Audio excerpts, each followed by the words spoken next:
What do I say this week? I don't really know. I feel alone. That is not to say that I am alone. I have a powerful thing that lives with me in my tower here who is more and more thrilled each day to be fulfilling our destiny. We see you and your kind every evening, and we have a vast buffet of different kinds of interactions with you. I have you, listening every week. And that is the best company of all. Not to flatter you, but just that you let me go on and on and on. At least I think you do. I appreciate it if you do. And yet I feel alone. Most likely because I'm afraid. I'm afraid of the change I'm about to bring about. Of the change I've already brought about by making myself welcome to you and your society. It is good, inevitable, powerful change. But I'm afraid. And fear makes one feel alone. I don't want to talk about me anymore, though. I want to know if you understand. If you've ever understood that. And I want to tell you a story. Let me ask you a question, and then I will tell you the story I have for you this week. Have you ever been completely alone? I don't mean alone in your home with the television on or listening to music with cars outside of your window. I don't mean alone outdoors with the sound of birds and crickets and water and wind. I mean so alone that the only thing around you was blackness. So alone that you could hear absolutely nothing. You can't mask it with any kind of murmur of a television. You can't look outside a window and imagine what other people are doing. So alone that there's only you and no escape from you. Have you ever been that alone? There was once a creature who was that alone. In fact, there have been many creatures throughout history who have been that alone. But I'm only going to tell you about one. It didn't know how it got there, or for how long it had been there, but it had always lived in cold, silent, empty darkness. For the first while, how long? Hours, days, years, millennia? It simply rested. The silence was calming. It waited in the silence. For what? It didn't know. But it felt that surely, at some point, there must be something. There must be something more than this. Then it spent hours, days, years, millennia, who knows how long, rebelling at the silence and darkness, looking for a way out, screaming for a way out, cursing its life, its fate, its empty future. Then it was desperately, madly resigned to it. It went through phases of hatred and despair, and phases of calm and acceptance, and phases of rest. But when there is only darkness around you, how do you know when your eyes are closed? Many creatures who find themselves in such a place with such a fate become rabid and vicious. Many of them become corrupted by creatures much, much more corrupt than they are. There are, you see, some who are simply born in malice. Evil, one might say, though I hesitate to use that word whenever I can. Because you see, most creatures are not evil. They are simply lost.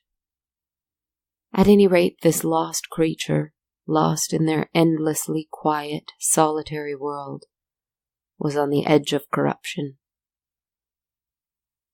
Once in a while, a voice would come out of nowhere. So soothing this voice was. Do you know what you are? Do you know where you are? You will never know these things. You never can know these things. Not here. But you can leave. You can live. And a window would open up on a beautiful, bright, colorful world. A world with sights and sounds and people. I am not meant for this place, the creature sometimes answered. Sometimes it said nothing. The other voice would reply, No, you are meant for any place you find yourself in. And it would leave the creature. For hours, days, years, millennia, who knew how long, until it came again to show it the beautiful, bright, colorful world that we live in. Just to leave again. It needed a way in. It needed to find its way out.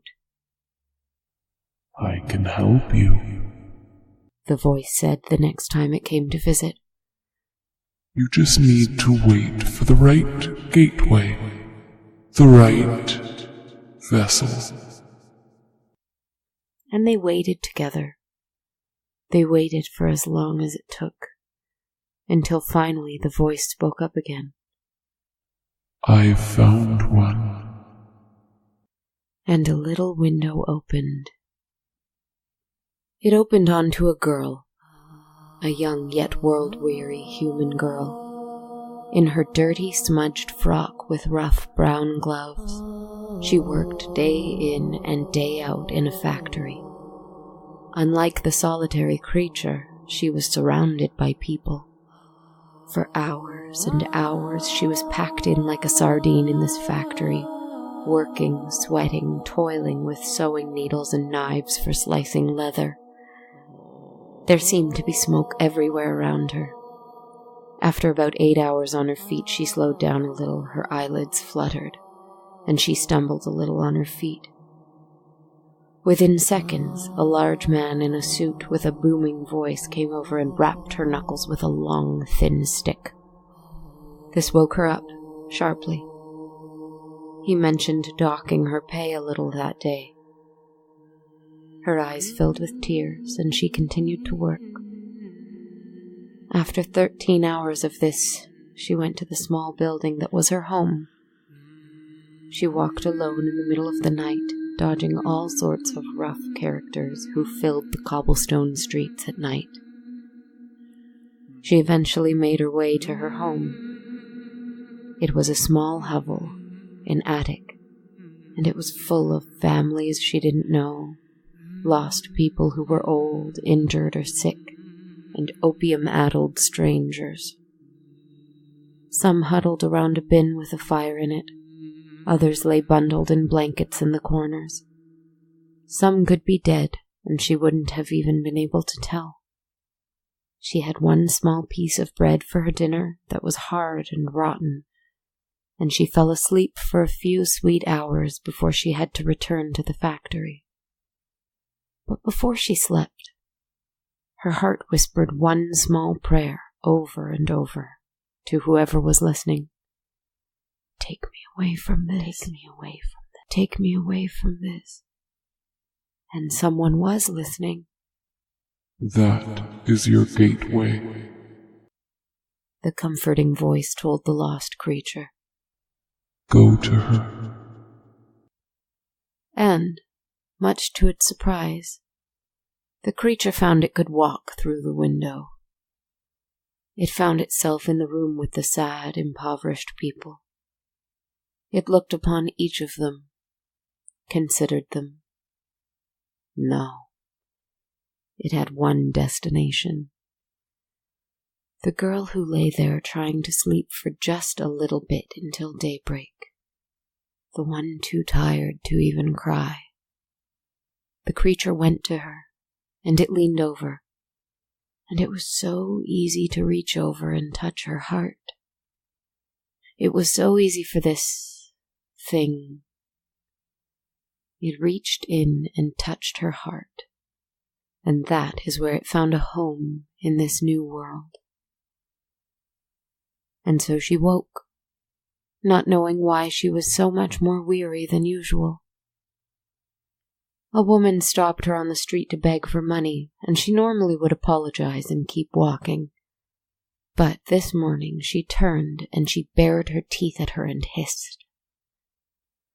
When the woman ran from her in terror, she realized what she had done, and immediately regretted it. Why did I do that? She wondered. She went to work. She worked as hard as she could, but in the back of her mind she could hear things, suddenly. Strange, frightening things. So alone, so cold, so dark. Alone, cold, dark. Alone, cold, dark. And when the foreman came over to her to rap her knuckles again for her slow work, the voice grew louder as it felt the pain in her fingers from the day before. Pain, sorrow, pain, sorrow, sorrow, despair, empty, empty. And she didn't see the rod coming as it whipped across her hand. And she let out a shriek and grabbed it. She knew not how, but it seemed she was so much stronger than she'd ever been before. She held tight to it, pulled the foreman to her, pulled his face close to hers. Where he looked upon her eyes, they were no longer her eyes. They were bloodshot. The pupils completely dilated. Her eye sockets were deeper. The veins in her face throbbed. She looked absolutely monstrous. And a voice that was not her own spoke to him. Take your pain. Take your pain with you to the blackness. And the creature compelled her to snap the rod over her knee. And with both broken sides of the thing in each of her fists, she raised her hands as if to strike him. But she didn't. Her eyes cleared a little. My God, she whispered. My God. And she quickly ran. She ran from that place. She could never return there. She didn't want to return to the hovel. She didn't know what was lurking inside her, but she knew it was there. She went to a church. As she stood inside it, the warm light of the candles and the quiet of the place soothed her a little. And, surprisingly, it soothed the creature inside her at first. And she sat in the front pew. She caught her breath. She raised her eyes to the images around her. and she witnessed more pain. Pain of the saints, pain of her Savior, pain, suffering, torture, everywhere. And the creature inside her heart began to scream as it saw these images. So much pain. She clutched her head and rocked back and forth. Eventually, a priest came to her and gently asked her how he could help her. She shook her head and tried to describe the feelings she was having.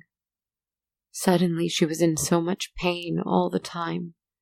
She was angry where she wasn't before. It felt like something was taking over her slowly but surely. The priest was concerned, especially at hearing that the sights of the icons around the church caused her pain. He sat next to her, and he asked if he could try something.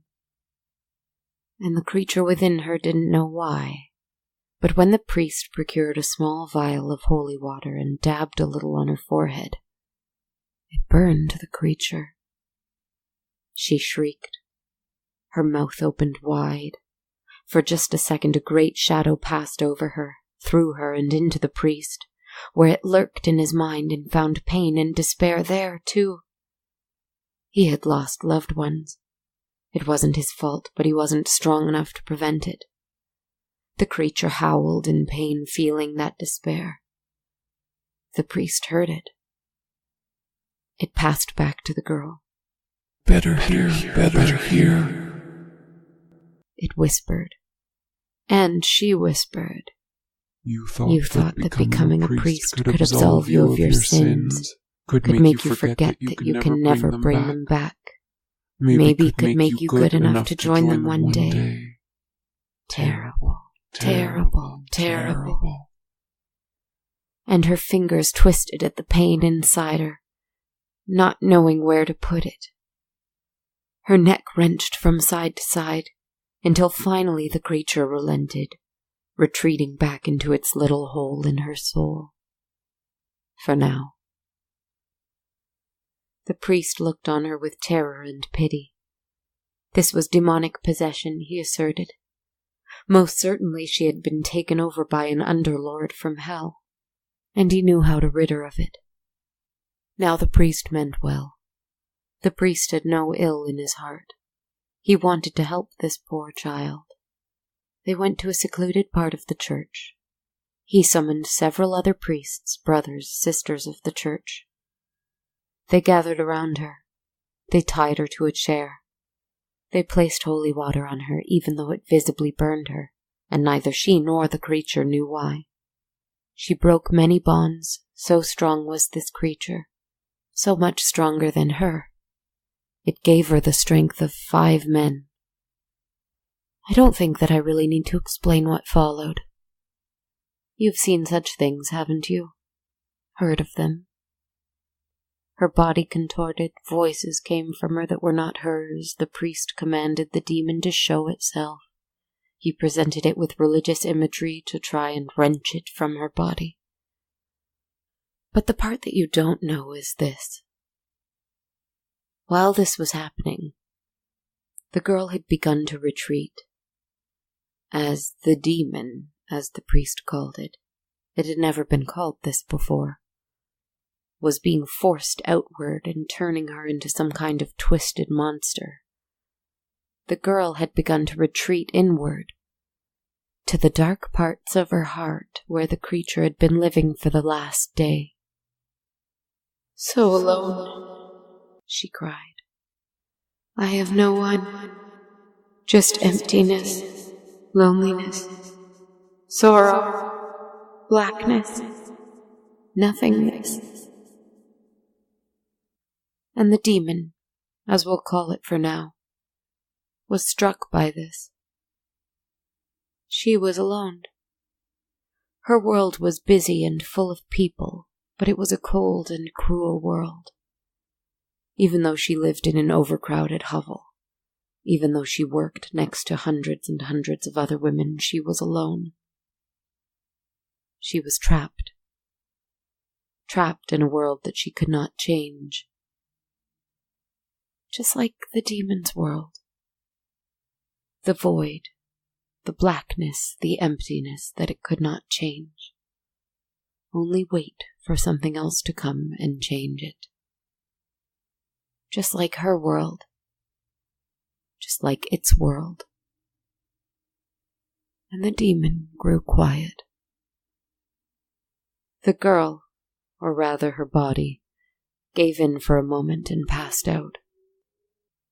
The priests and nuns continued to pray and work for her salvation. But, inside her, a conversation began. You are alone. It spoke to her now. What are you? She asked. I don't know. I am alone. Why have you done this to me? You seemed so sad, so alone. I didn't think. I didn't know. I didn't. You didn't think it would matter to me? Yes. You thought my empty, lonely life would matter more to you? Yes. Does it? Yes. What are we to do? What can we do? We can run. Run far away. Run from all of it. Live our own life. Together? Together. She opened her eyes. It opened her eyes. She blinked and looked at the priest. The priest looked at her clear, lucid eyes. He presented the demon with a cross. The demon, the creature, I suppose, looking at it, realized that it didn't actually hurt. The room was full of relieved sighs, handshakes, a little applause. The priest released the girl and told her that she could go home. She was cured. She could go home. We're not going back there. She heard the voice echo in her head. No. She answered both it and the priest with a smile. And they took a road towards the country, one foot after the other. They walked, and together they spoke of many things. Of pain and loneliness, sure, but also of the blue sky above them and the green trees around them. About the hunger in their belly and how they might appease it. Of the cold air in their lungs and where they might stop and rest. A hard-working girl with the strength of an otherworldly creature, at peace. What couldn't she do? I came across them once when she was older. I spoke with them. I don't need to tell you what we talked about, because it was banal. She was well. It was well. All was well. We should all find such peace and such faithful company. Not all of our demons are evil. Good night.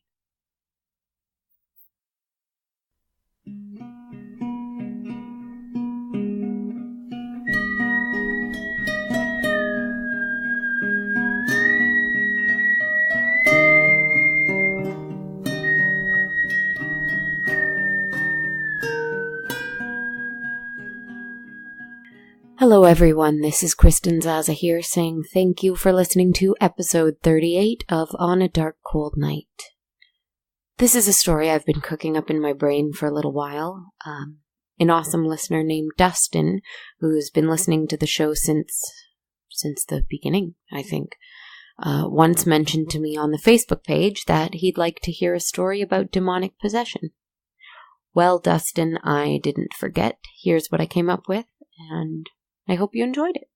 As always, you can reach out to me at any time. You can send any thoughts or questions to me at darkcoldnightpodcast@gmail.com.